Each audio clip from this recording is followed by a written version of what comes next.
Welcome everyone to my review of Boom Studios' Mega Man Fully Charged Issue 3. Once again, I should mention that this is a follow-up to the cartoon of the same name, so make sure you're up to speed before continuing this video. Anyway, let's quickly recap the previous issue, and spoilers from here on out. In order to find answers about the Hard Age, Aki, aka Mega Man, attended a lecture by Dr. Wily, grandfather to Bert Wily. With the lecture coming under attack, and spotting his brother Namajim in the crowd, Mega Man decided a direct meeting with Wily was necessary. During the meeting at his house, Wily shared his ideology with Mega Man, that humans were meant to be supplanted by their robotic creations, and he wants Mega Man to lead the robots into the future. To do so, he offers Mega Man an upgrade, which includes fixing Mega Man's operator, Mega Mini. Mega Man's seriously considering this option. He even confided in his brother about it, after the two had a brief scuffle. Brotherly love. One thing is certain, Skullman and his army are coming.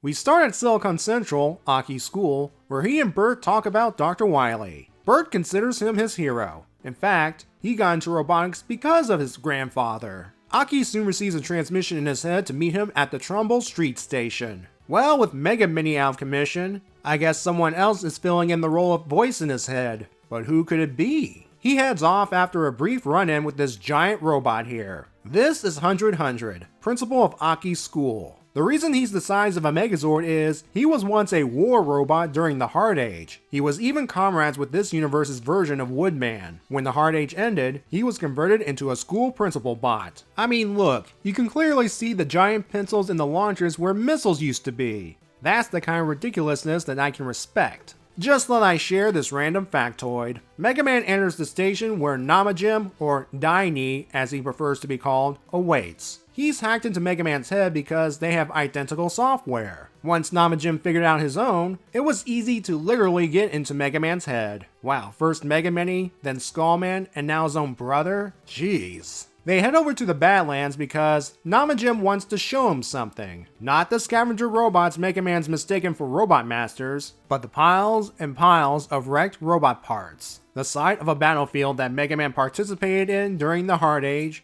according to Namajim. This is why Light was hesitant to answer any questions about the Hard Age. His sons were built as super fighting robots to attack other robots on the humans' behalf. This triggers another memory flash, featuring Mega Man in his super armor, Dr. Light in power armor, and Namajim in his own super form. Namajim informs Mega Man that Skullman's army will be in the city tomorrow, and he will have to choose a side. That night, Mega Man, who's decided to accept Wily's offer, goes into Light's lab to get Mega Mini. He runs into Suna and says that he's accepting Wily's offer if only to help Silicon City. Suna doesn't think this is a good idea, trusting a stranger over family. Well, Suna, with Light not being forthcoming as of late, and a ticking clock, your robot brother is heading to the very stranger that believes in him. He arrives in Wily's lab, and Wily explains that while his methods are unconventional, they yield excellent results. Mega Man starts to have doubts, though Wily convinces him to go through with it, if only for the sake of Mega Mini. And so Wily begins the X protocol, which involves, oh boy, I'm glad Mega Man's in armor mode rather than his civilian mode.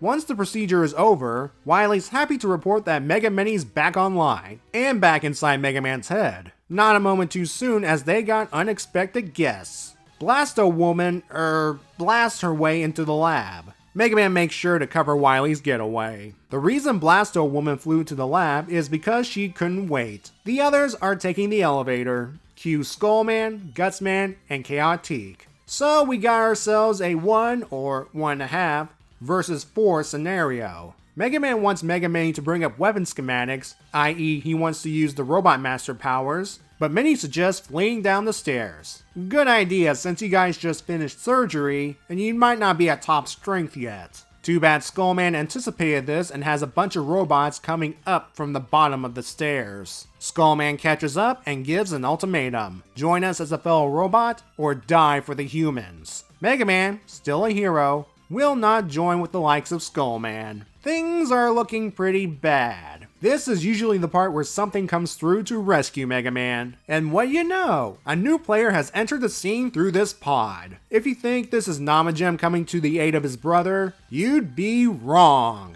It's a red and gray robot that identifies himself as Zero. Wait, Zero?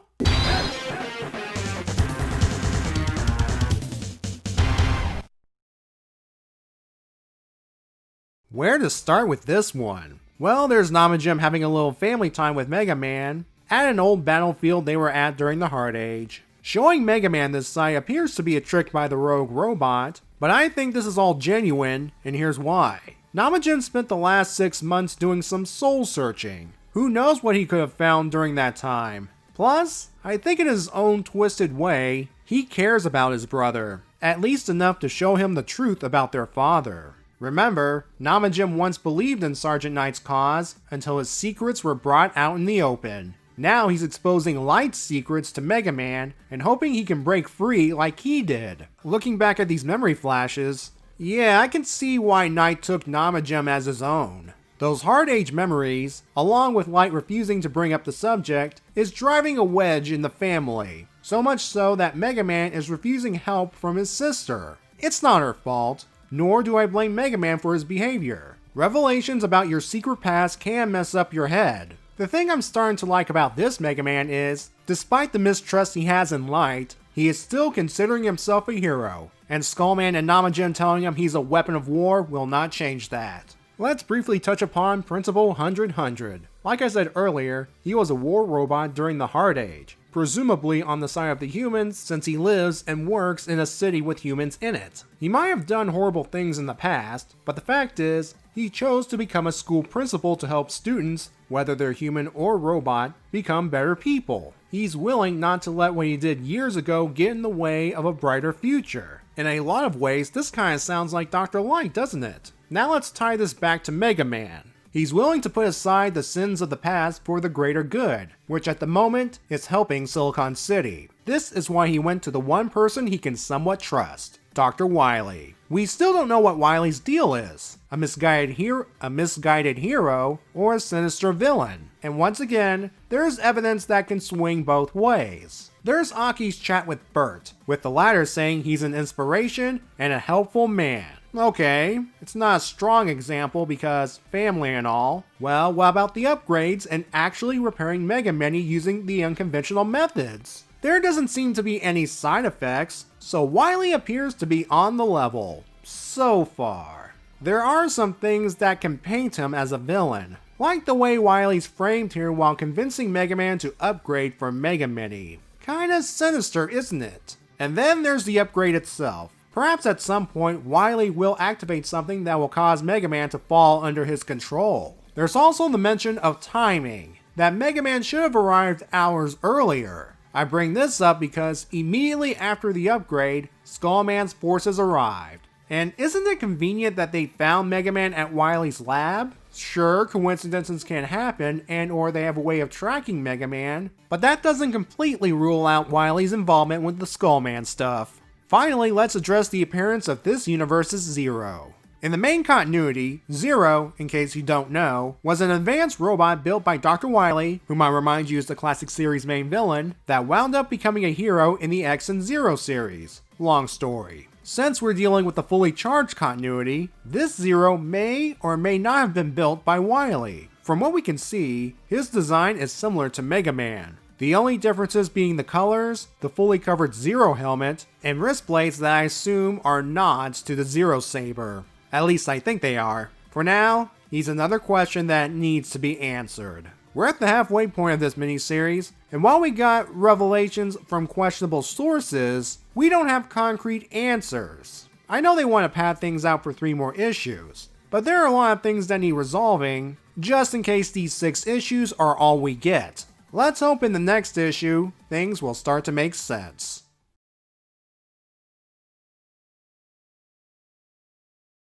If Wily does turn out to be the villain and Mega Man takes him down, there's a chance we may have a situation with Bert hating the hero, but is friends with the hero's civilian identity, also known as the Harry Osborn effect.